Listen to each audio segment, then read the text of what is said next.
Hello, SPF. I'm Jeremy Lennart. I'm Adam Wiener. And welcome to the November Sports Report. Up first, we have Aaron Shack with football. How you doing, Aaron? I'm doing well. How about yourself? Good. With the football season coming to a close, how do you feel that the boys did overall? Unfortunately, the football team, under their first year under Coach Cicatelli, they didn't do the way they wanted. For the third year in a row, they finished with a 1-9 record. Not what they wanted with a very heavy senior class, but they were able to finish out their last game with a win, with a 43-24 victory over Hopatcon. That's great. So who were some outstanding athletes on the team this year? To be honest, my good friend Cooper Heisey had an extraordinary year. I couldn't be happier for him, and let me just read you some of these stats, which are unbelievable. Number one passer in the state through 10 games, 217 for 361 completions with 3,039 yards, 27 passing touchdowns, and 3 rushing touchdowns. It's absolutely unbelievable. What a career he had at our high school. Yeah, that's great. How do you feel that the team is going to do in the future with him leaving and this new coach? I wish the football team the best for the remaining years. I mean, they do have some returners that have the potential to really lead the team, including Alex Oslislo, Anthony Porter, and Isaiah Stewart. Hopefully they can get the job done and really turn the football team around next year. Yep, hopefully. Thank you. Up next we have gymnastics with Jack Lynch. Jack, how we doing?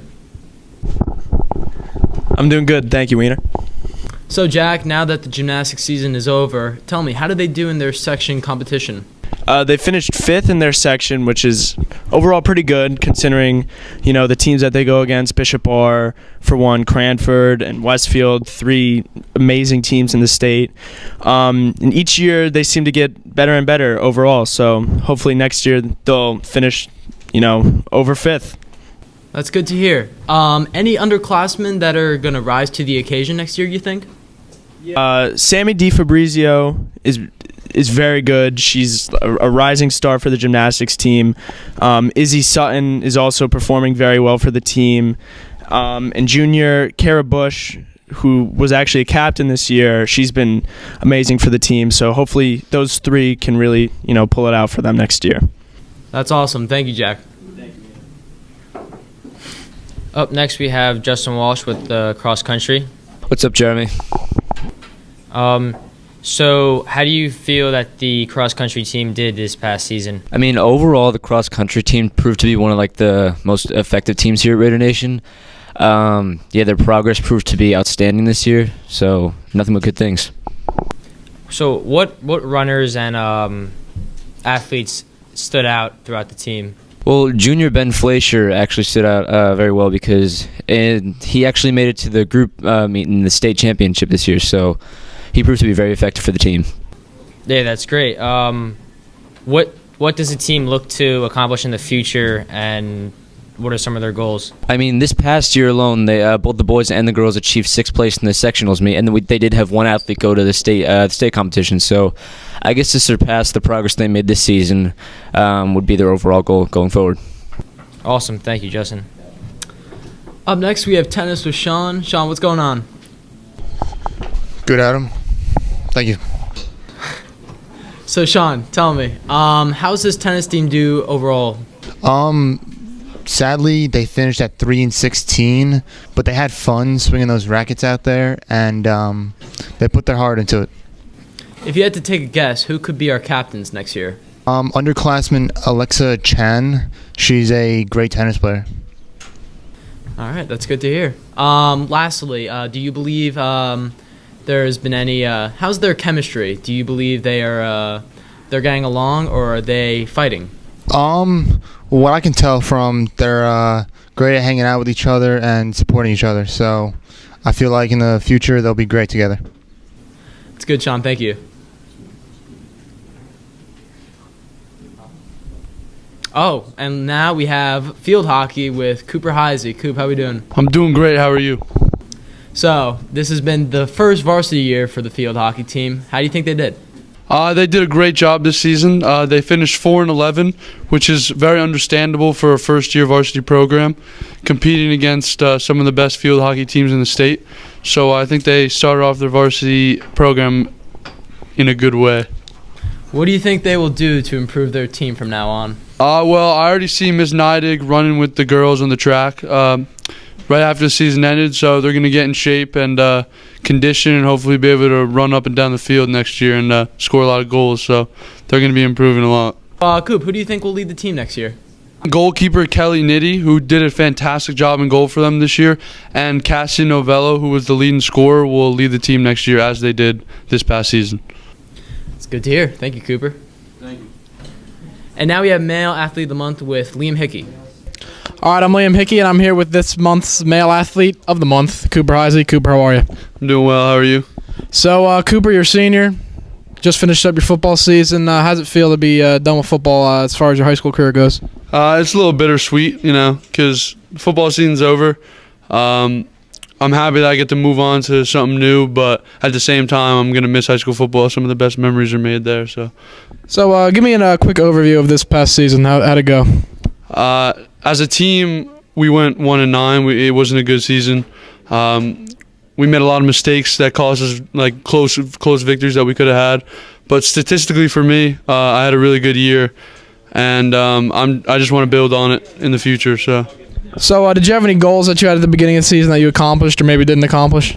Yeah, well, my goal at the beginning of the season was to throw for 2,500 yards, and I threw for 3,000, so that was good. And I wanted 25 touchdowns, and I threw for 27. So. All right, so this year we had a new coach for the first time in a little while. So how do you think that affected the team, and do you think it affected the team differently at all? Or? Yeah, I mean, although the record didn't show it, he's an outstanding coach, and his resume, it proves that. We just didn't do what we were coached to do some of the time, and it hurt us. But he can build something special if the right kids buy in. All right, so who are some standout players we should maybe keep an eye out for the next couple of years? Definitely Isaiah Stewart. He's top 5 in the state in receiving yards. Alex Asislo, he can run the ball, and Anthony Porter was also up there with receiving yards and touchdowns. So they're 3 good players to look out for. All right, so like I said before, it's your senior year. So what's your plan for after high school? Wait, what was that? What's your plan after high school? I'm not really sure yet. Obviously, I want to play college football, but I got to see how that works out. I might do a 5th year kind of thing of high school, but it'll work out eventually. Any colleges in mind? I'm going to visit Fordham up and coming soon, Central Connecticut State. Other than that, I'm hoping to hear from more schools as the down the road. All right, so before we wrap it up, I always like to ask a little casual question. What do you like to do in your free time? I like to play Xbox, hang out with my friends. I love to eat, so you can find me at any local restaurant. So yeah, that's pretty much it. All right, Coop. Thank you very much for your time. Thank you. In the world of professional sports, Aaron Judge has just been announced the Rookie of the Year for the MLB. How do you feel about that, Adam? Well deserved. Aaron Judge has had a great year with over 30 home runs, many key plays in the playoffs, and I think he will only get better from here and be the new face of the Yankees. Yeah, I agree. I'm excited to see what he can do. Especially with the change of coaches, now Girardi leaving the team, I think Judge will definitely need to step up as possibly a captain and just lead this team to maybe another World Series. Yeah, that'd be great to see. Over to the NFL, Giants aren't looking so hot this year. Giants losing to the 49ers on Sunday was a devastating loss considering how bad the 49ers are. And at this point, I just hope they keep losing so they can get a good first-round draft pick. Yeah, I agree. For more on football, we have a podcast with Cooper, Miggs, and Alex. I'm Cooper Heisey with Anthony Miguelino, and Alex Lipschitz, unfortunately, is back for the Week 10 NFL football podcast. So we'll start the week off. They're at the top of my screen here. Atlanta beats Dallas 27-7. How do you feel about that, Mr. America's team? I do blame it all on the left tackle. Tyron Smith did not play this week. They had their backup play. Completely terrible game that he played. He gave up 7 sacks in that game. That's what cost them their whole game. And Sean Lee getting hurt in the third quarter. Wait, so I look here and I see 27 points scored. Yeah. And then also, Sean Lee was out the rest of the game. Sean Lee was out the third and fourth quarter. They scored 17 points. Does Sean Lee affect Dallas not scoring for 2? I just told you the left tackle was out for Dallas. My left tackle from my team is sitting over there. I got sacked 10 times a game. We scored 40 points a game. What's the matter? Exactly. And I see He had no time to throw the ball. I didn't have any time to throw and the ball. I made it work. Dallas was losing 7-10. I was pretty much on Cooper's lap the whole time. Thank you. All right, so Seattle beat Arizona. Seattle's starting to kick it up a little bit. The offense is steady, so that's pretty good. But they did just lose Richard Sherman for the year. Yeah. Tore his Achilles, right? And that was a Thursday night game? Yeah. As you mentioned, there's a lot of controversy in the NFL now with Thursday night games. And if the players don't have enough time to recover from Sunday to Thursday, that could be detrimental to their careers. So the NFL should look into that to see, what's going on. There's, I think, a record-setting like 15 to 20 injuries alone in that game on Thursday. And, like, players are really angry about it. They want Thursday night games to be banned. I personally think that's a little soft in my opinion. Like, you have Monday, Tuesday, Wednesday, you have 3 days to recover, and it's not like you're playing a whole game straight. Yeah. of Football is a very gruesome football sport. is a gruesome You're sport. getting But hit to be a lot honest, over you and have over. a lot of breaks. You have 3 days of full recovery. I personally think that, I think that they're a very privileged league right now. Like, I don't think that they need that right now either. That will kill views too. It will kill a lot of views. Yeah. So New Orleans 7th straight win, beat Buffalo 47-10.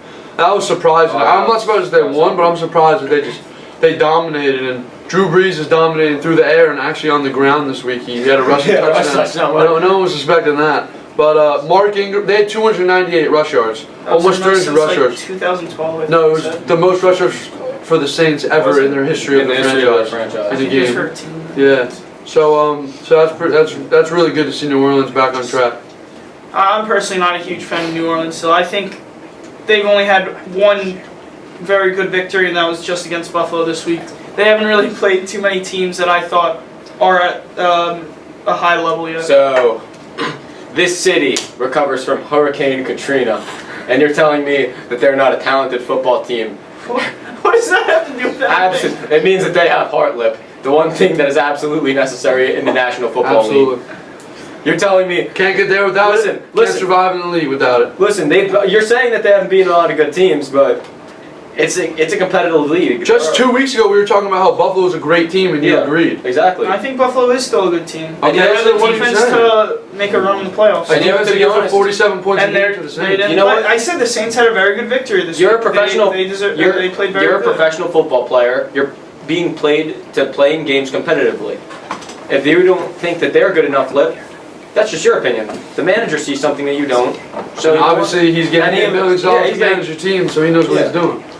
All right, so Cleveland had a lead for a little bit against Detroit, but then they did their usual thing. Up. Did their Cleveland Brown thing. They did QB sneak on a 3-yard line with 13 seconds left of the first half. Lost 38-24. Browns play. Yeah.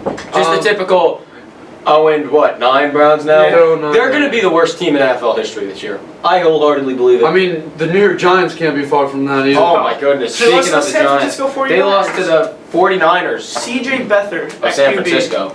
The Steelers won at the final seconds on a field goal from Chris Boswell, 20-17 against Indianapolis. Now, personally, I think they were looking ahead to Tennessee on Thursday, who also beat the Bengals 24-20. Both teams didn't really play that well. The Bengals aren't a good football team. The Indianapolis Colts are not a good football team, and they were both close games, almost the exact same score. But they play Thursday night. That's gonna be a really good game. So, Gruber, can I venture a statement, please? Sure. Can I just say that Big Ben Roethlisberger, aka Big Cheese Roethlisberger, in my opinion, he has been playing terrible. Detrimental. He is a flesh-eating virus on the Steelers at the moment, and he's got to get it. He's got to get it together. He does. He's old, but he's got so many weapons. Such a good offensive line. There's no reason, no excuse for him to be playing the way that he's playing right now. He can make any throw in the book. I'm not denying that. Easily. One of the best arms in the league. But his decision making has been pretty poor. I think that he really likes to go to the hot hand too much in games sometimes. So if Juju's having a good game, he's only looking at him, I feel like, and that could present an issue because with interceptions and double teams. Huh? That hurts Antonio Brown's stock for you, right? Not really. He's the most talented wide receiver of our generation, Alexander. So. Going off, or no, never mind about that. Exactly. Tampa Bay beat the Jets 15-10. I mean, I thought the Jets were going to pull it out, but they can't find anything on offense. Minnesota beat Washington. That Minnesota played great. Yeah, they're a really good team. They're great. They're not good. They're great. Yeah. I was kind of hoping that the Redskins. That's not even bad for them to lose 30-30 to them. With the defense, they put up 30 on their defense on Vikings defense. You see, the moment we accept mediocrity is the moment that we give up on our season. You're right. And to be honest with you, I'm accepting the mediocrity at this point. You know, last week I complained about our offense. This week I'm complaining about the defense because it seems like we just can't do anything right these days in the nation's capital, and we're really making the rest of this country look silly. You know, as we represent the capital. But you give credit to Case Keenum. Case Keenum had a very good game. He's fantastic. I was, in my personal opinion, I was hoping that he wouldn't play very well, so Teddy Bridgewater could get his chance to get into play in like a week or two. And how doesn't look like it's going to happen. How about my man Adam Thielen? Adam Thielen had a great game. Listen, man, like I said, putting white dudes on the map. Once again, great performance, big guy. So two teams I want to talk about that are very surprising, having great seasons. The Los Angeles Rams and the Jacksonville Jaguars both won. Fantastic. Jacksonville won in overtime against the Chargers. A big interception return set up a field goal for them to win the game. And then the Rams just dominated Houston throughout the entire game. It was a close game up until the second half. The 90-yard touchdown. First play of that for them really For me, changed it. in the beginning of the season, I thought Jacksonville was a team that they had a good defense. Really good defense. And their offense would struggle outside of Leonard Fournette. Yesterday, Leonard Fournette struggled. Their defense played fantastic. Won them the game. And Blake Bortles yesterday. He had 150 passing yards. What do you mean? He made every throw. He made every throw they needed to make. Just because he doesn't have 400 yards and 5 touchdowns doesn't mean he played a good game. I personally think he if they get a better QB, that's when they could be a Super Bowl contender. Did you not watch the end of the football game? I watched it. Yeah, he made a bad pick. You know, that happens in the NFL. Their defense won in that game. A.J. Boye had the pick, set them up inside the 2-yard line. They're winning football games. How bad of a quarterback can it be? What are they? When they were down. I think their defense. This is just like they were down. Peyton Manning's last year. Peyton Manning's last year with Denver. I've heard him say this 5 times before. It's ridiculous. Their defense won them that Super Bowl that year. Peyton Manning did not. When Jacksonville was down 6-14. You can't win a Super Bowl with just defense. You just can't. It's just not possible. I mean, what? It's just not Von possible. Miller was MVP of that Super Bowl that year. Yeah. He won the first place of the game. Sacked Cam. That was just won them the game. That was just a lack of concentration, a lack of effort by Cam Newton. If you look in depth in that video, Cam Newton easily could have reached down and got the ball, and he didn't. So a non-football player like yourself wouldn't know. Yeah, you wouldn't know. You wouldn't know as a kicker. No, but Jacksonville was down 6-14 in the fourth quarter, and Blake Bortles brought him back with a very well done drive, in my opinion. And he got the 2-point conversion. And you're gonna tell me that he's not a good quarterback? Look, he's well outside the top 15, top 20 quarterbacks in my opinion. Still, I just don't see him. I just don't see him as a top QB in my eyes at all. Okay. We'll agree to disagree. So the Giants lost to San Francisco. The only thing I gotta say, they're terrible. Dan Lynch, chief of marketing for the New York Giants. Get Ben McAdoo out of New York. Yeah, I don't get see him out quickly. Listen, Coop, I'll be honest with you. I don't think that he has any say in that decision, but I couldn't agree more. Ben McAdoo, bad haircut, very bad haircut. Bad sunglasses, bad coaching. There's not a good thing about this guy. They got to bench Eli. And then Eli Manning. He's not even worth it. Denver continues their struggle. What is that? I think New England beats them 41-16. There's no surprises there. Tom Brady, the GOAT. I mean, just did his thing. They're just having another solid season in coasting. So I mean that's it tonight. Miami versus Carolina tonight. Miami versus Carolina tonight. So basically, a game none of us will be tuning into. Yeah, exactly. So we'll see you next week on the Fantasy Football Podcast. I'm Cooper Heisey. This is Anthony Michelino, and we'll see you later. So there have been many top plays this fall, and we have narrowed it down to the top 10. Let's check them out. To the fall edition of Top 10 Plays. I'm Adam Weiner. I'm Justin Walsh. And let's jump straight into it. All right, we're going to start off with football. This is against Linden. We see Cooper Heisey hand it off to Justin Sanders, who runs into the end zone for the touchdown. And here at number 9, we have girls soccer. A great ping to Erica Muscus, who gives a through ball to Corinne, the freshman, and what a finish! Beautiful goal. And now we're back with girls soccer. A great through ball again for the great finish by Erica Muscus. Great goal. All right, here at number 7, we have quarterback Cooper Heisey handed off to number 6, Javin Scott, who runs it in for the touchdown. Coming in at number 6, once again, we have the football team. This is against North Hunterdon, and Nick Palazzolo sacks the quarterback. And here with the recovery is Dwight Layler. Way to go. And now at number 5, the same game against North Hunterdon, Cooper Heisey throws a bomb to Isaiah Stewart. And what a catch for the touchdown. Beautiful play. Back in with football, the boys against Summit. Quarterback Cooper Heisey throws a perfect screen pass to Dwight Layler, who runs it in for the touchdown. What a play. Beautiful. Just beautiful.